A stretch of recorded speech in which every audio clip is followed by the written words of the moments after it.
जय श्री राम जी भक्तों, आज आप सुनेंगे श्री रामचरितमानस जी के किष्किंधा कांड का 11 नंबर का दोहा। जैसा कि हर दिन 3 दोहा सुनते हैं और इसके अंदर जितनी चौपाइयाँ आती हैं सारी चौपाइयों को अर्थ सहित सुनाऊंगी। तो शुरू करते हैं, आप ध्यान से सुनिए। हम आरंभी हरि कथा, तुम निर्वाहन आय सुवासन लीजिए, सुनहु वीर हनुमान। सियावर रामचंद्र की जय, बोलो बजरंगबली की जय, बोलो सब देवी देवों की जय। लक्ष्मण तुरत बुलाए, पुरजन विप्र समाज, राजुदीन सुग्रीव कहाँ, अंगद कहाँ जुबराज। सिया राम। लक्ष्मण जी ने तुरंत ही सब नगरवासियों को और ब्राह्मणों के समाज को बुला लिया और उनके सामने सुग्रीव को राज्य और अंगद को युवराज पद दिया। उमा राम समहित जग माही, गुरु पितु मातु बंधु प्रभु नाही।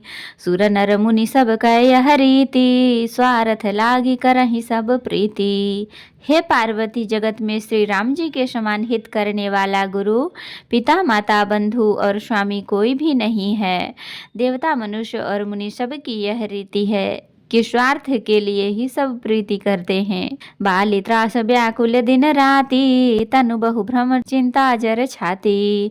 सोई सुग्रीव कीन्ह कपिराऊ, अति कृपाल रघुबीर शुभाऊ। जो सुग्रीव दिन रात बाली के भय से व्याकुल रहता था, जिसके शरीर में बहुत से घाव हो गए थे और जिसकी छाती चिंता के मारे जला करती थी, उसी सुग्रीव को उन्होंने वानरों का राजा बना दिया। श्री रामचंद्र जी का स्वभाव अत्यंत ही कृपालु है। जानत हूँ वस प्रभु परिहरहि, काहे न विपति जाल नर परहि। पुनि सुग्रीव ही लीन्ह बुलाई, बहु प्रकार अपनीति सिखाई। जो लोग जानते हुए भी ऐसे प्रभु को त्याग देते हैं, वे क्यों न विपत्ति के जाल में फंसे। फिर श्री राम जी ने सुग्रीव को बुला लिया और बहुत प्रकार से उन्हें राजनीति की शिक्षा दी। कह प्रभु सुनु सुग्रीव हरीशा, पुर न जाऊं 10 चारि बरिशा। गत ग्रीष्म बरसा ऋतु आई, रही हूँ निकट शैल पर छाई। फिर प्रभु ने कहा, हे वानरपति सुग्रीव सुनो, मैं 14 वर्ष तक गांव बस्ती में नहीं जाऊंगा। ग्रीष्म ऋतु बीतकर वर्षा ऋतु आ गई, अतः मैं यहाँ पास ही पर्वत पर टिक रहूंगा। अंगद सहित करहु तुम राजू, संतत हृदय धरे हूँ मम काजू। जब सुग्रीव भवन फिर आए, राम प्रबरसन गिरि पर छाए। तुम अंगद सहित राज्य करो, मेरे काम का हृदय में सदा ध्यान रखना। तदंतर जब सुग्रीव जी घर लौट आए, तब श्री राम जी प्रवर्षण पर्वत पर जा टिके। प्रथम ही देवगिरि गुहा, राखे रुचिर बनाए। राम कृपा निधि कछु दिन, वास करेंगे आय। सिया राम। देवताओं ने पहले ही उस पर्वत की एक गुफा को सुंदर बना सजा रखा था। उन्होंने सोच रखा था कि कृपा की खान श्री राम जी कुछ दिन यहाँ आकर निवास करेंगे। सुंदर बन कुसुमित अति शोभा, गूंजत मधुप निकर मधुलोभा। कंद मूल फल पत्र सुहाए, भय बहुत जब ते प्रभु आए। सुंदर वन फूला हुआ अत्यंत शोभित है, मधु के लोभ से भौरों के समूह गुंजार कर रहे हैं। जब से प्रभु आए हैं, तब से वन में सुंदर कंद मूल फल और पत्तों की बहुतायात हो गई। देखी मनोहर शैल अनूपा, रहे तहाँ अनुज सहित सुर भूपा। मधुकर खग मृग तनु धरि देवा, करहि सिद्ध मुनि प्रभु कै सेवा। मनोहर और अनुपम पर्वत को देखकर देवताओं के सम्राट श्री राम जी छोटे भाई सहित वहां रह गए। देवता सिद्ध और मुनि भौरों पक्षियों तथा पशुओं के शरीर धारण कर करके प्रभु की सेवा करने लगे। मंगल रूप भयउ बन तब ते, कीन्ह निवास रमापति जब ते। फटिक शिलागति शुभ्र सुहाई, सुख आसीन तहाँ दो भाई। जब से रमापति श्री राम जी ने वहां निवास किया, तब से वन मंगल स्वरूप हो गया। सुंदर स्फटिक मणि की एक अत्यंत उज्ज्वल शिला है, उस पर दोनों भाई सुख पूर्वक विराजमान हैं। कहत अनुज सन कथा अनेका, भगति बिरति नृपनीति विवेका। बरसा काल में घन छाए, गरजत लागत परम सुहाए। श्री राम जी छोटे भाई लक्ष्मण जी से भक्ति वैराग्य राजनीति और ज्ञान की अनेकों कथाएं कहते हैं। वर्षा काल में आकाश में छाए हुए बादल गरजते हुए बहुत ही सुहावने लगते हैं। लक्ष्मण देखु मोर गण नाचत बारिद पेखी ग्रही बिरतिरत हरस जस विष्णु भगत कहूँ देख। सिया राम। श्री राम जी कहने लगे, हे लक्ष्मण देखो, मोरों के झुंड बादलों को देखकर नाच रहे हैं, जैसे वैराग्य में अनुरक्त गृहस्थ किसी विष्णु भक्त को देखकर हर्षित होते हैं।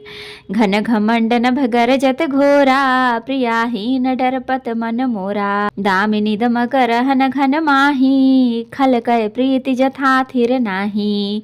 आकाश में बादल घुमड़ घुमड़ कर घोर गर्जना कर रहे हैं। प्रिया सीता के बिना मेरा मन डर रहा है। बिजली की चमक बादलों में ठहरती नहीं, जैसे दुष्ट की प्रीति स्थिर नहीं रहती। बरसहि जलद भूमि नियर आए जथा न वही विधु विद्या पाए। बूंद अघात सहहि गिर कैसे खल के बचन संत सह जैसे। बादल पृथ्वी के समीप आकर नीचे उतरकर बरस रहे हैं, जैसे विद्या पाकर विद्वान नम्र हो जाते हैं। बूंदों की चोट पर्वत कैसे सहते हैं, जैसे दुष्टों के वचन संत सहते हैं। क्षुद्र नदी भरी चली तो राई जस थोरे हूँ धन खल इतराई।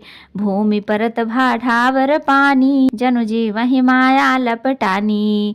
छोटी नदियां भरकर किनारों को तुड़ाती हुई चली, जैसे थोड़े धन से भी दुष्ट इतरा जाते हैं, मर्यादा का त्याग कर देते हैं। पृथ्वी पर पड़ते ही पानी गंदला हो जाता है, जैसे शुद्ध जीव के माया लिपट गई हो। समिति समिति जिमि भरहि तलावा जिमि सदगुण सज्जन पहियावा। सरिता जल जल निधि महु जाई होई अचल जिमि जीव हरि पाई। जल एक पत्र होकर तालाबों में भर रहा है, जैसे सद्गुण एक एक करके सज्जन के पास चले आते हैं।